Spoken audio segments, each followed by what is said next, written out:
Hello everyone. I want to share one of my Power BI project which is D2C e-commerce sales dashboard. In this dashboard, I used to calculate total sale and total profit earned by the website in 1 year. I downloaded the data from the Kaggle website. You can download it from Kaggle website for your practice. These two table which I downloaded from the website, details table and order table.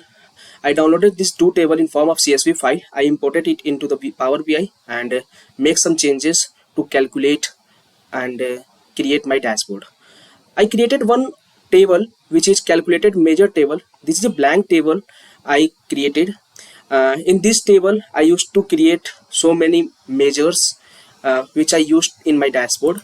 So you can see here, average order is our measure, color is my measure, which I used to create color in my column chart. For a profit, it will be green, and for a loss, it will be red. And you can see another measures like count order, total quantity. These are my measures which I use to create my dashboard. So you can see in left hand side I created so many filter like state, month, category, payment mode, quarterly, sorry, quarter. Quarterly means in 1 year we have a 4 quarter, so I created a quarter column in a detail table for analyzing quarterly total sale and total profit. You can see I created three donut chart which show you the total quantity by category, top 5 is state by order, and last one is total order by the payment mode. Payment mode like credit card, debit card, EMI, UPI and cash on delivery, which are used on the our website, D2C e-commerce website. So you can filter any of state, just like when I filter Bihar.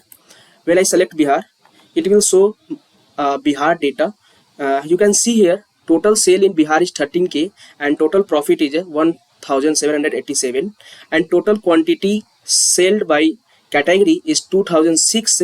And you want to see category wise data, then you can filter here. I want to see clothing quantity, so I select clothing.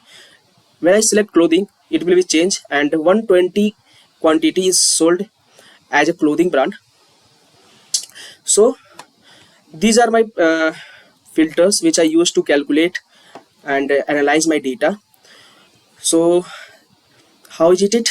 And please tell me in comment section if I have to change anything in it. I will change it, and it helps me to learn new thing by your comment. Thanks.